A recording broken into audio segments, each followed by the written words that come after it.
To know one thing is to know 10,000 things.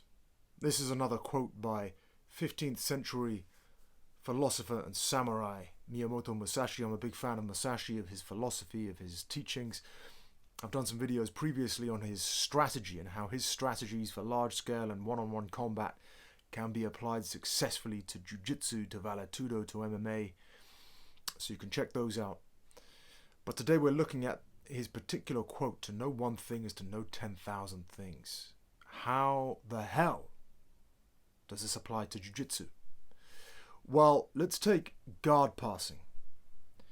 So there are a whole variety of guards.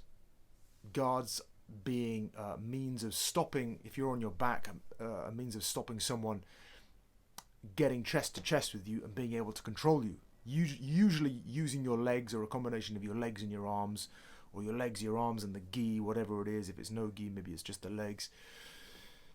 And this is specifically, of course, a jiu-jitsu guard. So looking at the guard as an example, there are dozens of varieties of guard as it stands. Within that, there are even more subcategories of guard and variations on each guard.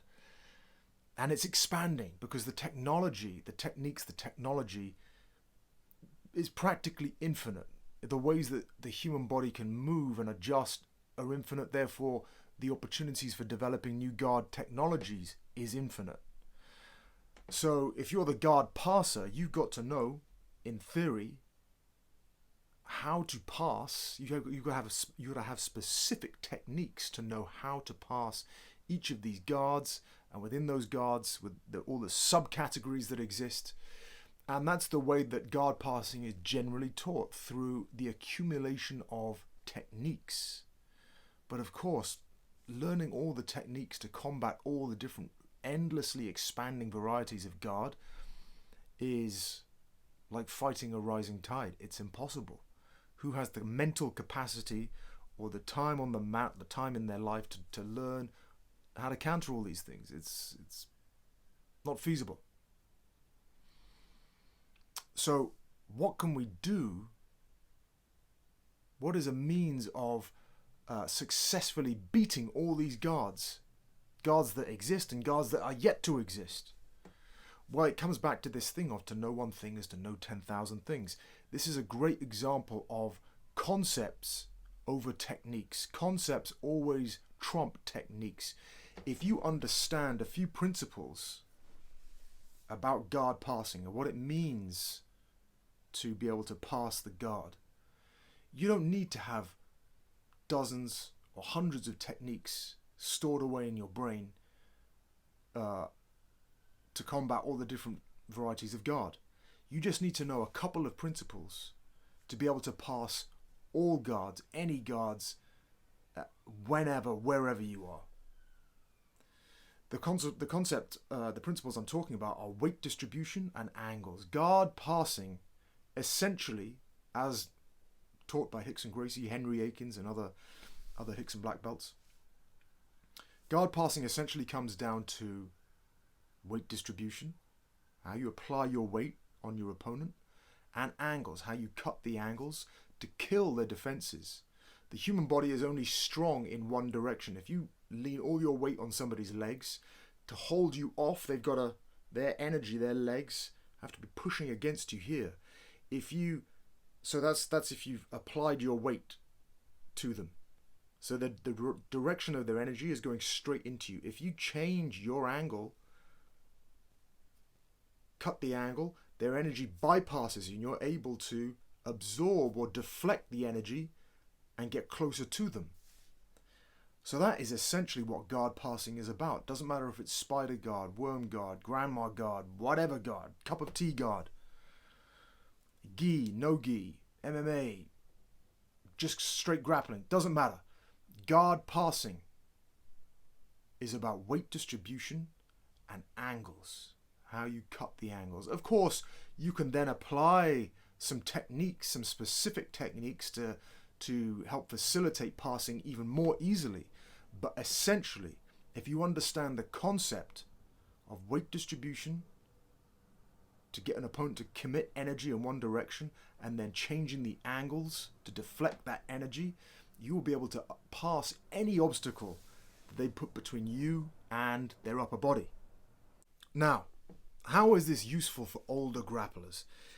If you're an older grappler and you're trying to pass somebody's open guard, generally you are flopping all over the place trying to keep up with their adjustments because you haven't connected your weight to them, you haven't been able to control them. You're using some sort of technique, some system of techniques to try and get past them. This can become incredibly tiring. Just the act of effective weight distribution, connecting your weight to your opponent, imposing your weight on your opponent's movement, slows them down, limits their ability to adjust and move effectively, and it tires them out over time. Whilst you are essentially just relaxing on top of them and shifting your hips slightly here and there to change the angles and deflect their energy, deflect their responses. So if you're an older grappler and you're seeking for a reliable, consistent means to be able to get past all kinds of guards, this is the system for you. Weight distribution, angles, and then soaking up the space to get closer. Let's take a brief look at a demonstration of how to pass the knee shield guard. It's really quick, but it will show you or illustrate to you, first of all, the concept of weight distribution, angles, and soaking up the space in action. And hopefully through that you will be able to see how this applies to, or how this can be applied to passing any guard. Let's take a look. Comes in super handy. I want to make Vernon carry my weight at all times. I want to drain his life force. I want to sap his will to win. And that's going to help me immeasurably in getting past his legs and getting to his chest. Also, when I'm connected to him, it makes it easier for me to cut the angles and get around his defenses, as you'll see. So I make him carry my weight. So all my weight is on my toes, but some of my weight is on my toes. Most of it's on Vernon now. So I'll just take the weight off him for a moment. So he's having to carry my body weight, which limits his movement and is draining his energy. Now, do what I can to get chest to chest very quickly. So I'm soaking up as much space as I can. It's very difficult for him now to threaten with the choke, let alone hit me. Now, once I've made him carry my weight, all his energy is committed in one direction. I just have to go around his energy. So I change the angle to collapse his frame. And I can come to the front, or I can slide to the back. So again, a phenomenal example of concepts versus technique.